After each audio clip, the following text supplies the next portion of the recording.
Number 5. Jacksonville Clowns.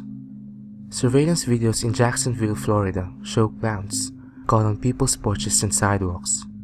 In one video, the clown clearly knows he was being recorded. The clown then grabs a pumpkin, tears it apart, and briefly stares at the camera before disappearing. While some find the clowns funny, others find them creepy, especially for women selling Halloween costumes not far from where it happened. Apparently, clowning, which started as a photography project, is already quite a craze in California. Some say that the clown sightings are just friends pranking friends ahead of Halloween parties.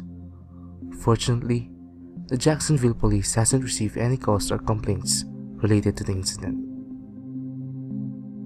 Number 4. Jane Rimmer. On June 8, 1996, 23-year-old Jane Rimmer spent the night partying with friends in the Claremont suburb of Perth, Australia.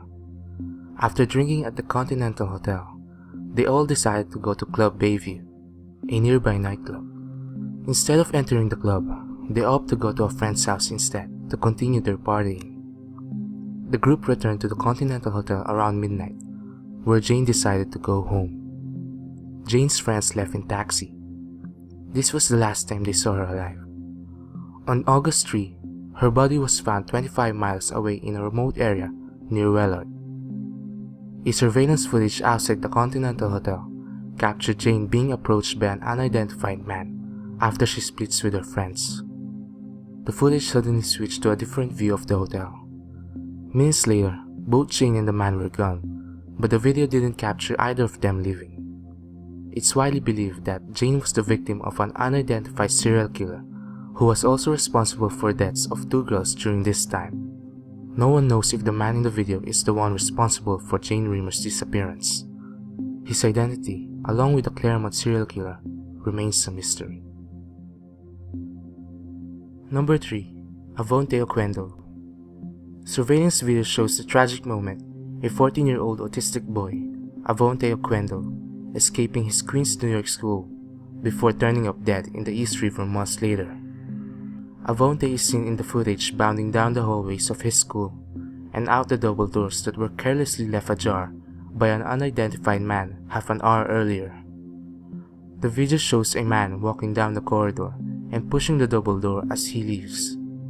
He fails to properly shut the door, leaving them slightly open. A little over 30 minutes later, Avonte runs down the same hall and through the open doors, and disappears through them. 3 minutes after Avonte disappears, a security guard noticed the doors open and pulls them shut. After months of searching, his remains were found on the Queens bank of the East River on January 2014. Number 2. Amy Fry Pitson. In May 11, 2011, Amy Fry Pitson signed her son Timothy out of his kindergarten class, citing a family emergency. They were then captured in a surveillance tape checking in and out of a Wisconsin hotel. 3 days later, Fry Pitson was found dead in a Rockford, Illinois hotel room, an apparent suicide. Her son was nowhere to be found. A note was found saying that Timothy was safe with people who would care for him and love him. "You'll never find him," Fry Pitson's note read. Amy exhibited very strange behavior prior to the incident that led investigators to believe that she had been planning Timothy's disappearance for months. In February and March 2011, she took 2 unexplained trips to the area he would later disappear from. She had an email account opened under her maiden name in 2007 and kept it a secret from her husband. Amy had suffered from depression and had reportedly left home before for extended periods of time. 4 years later, the now 10-year-old Timothy is still missing. No one really knows for sure if Amy really passed him off to someone willing to raise him, or if she killed her son and disposed of the body before taking her own life. Number 1. Lars Mittank. In 2014, German tourist Lars Mittank was captured on a surveillance camera after showing some very bizarre behavior. He then vanished into thin air.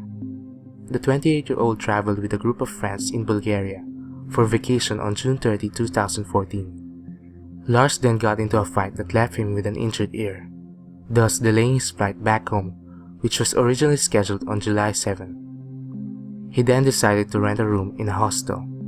That night, Lars called his mother and said he fears for his life. On July 8, Lars arrived to the airport for an appointment with a doctor to see if he would be able to fly. He appears on the surveillance video walking through the airport with all his things. 46 minutes later, the camera caught him again, running desperately to the exit, leaving all his things behind. He was then seen jumping over a barbed wire fence, according to witnesses, before disappearing in a nearby forest. Lars has no history of mental illness, and his bag that was left at the airport showed no signs of drugs.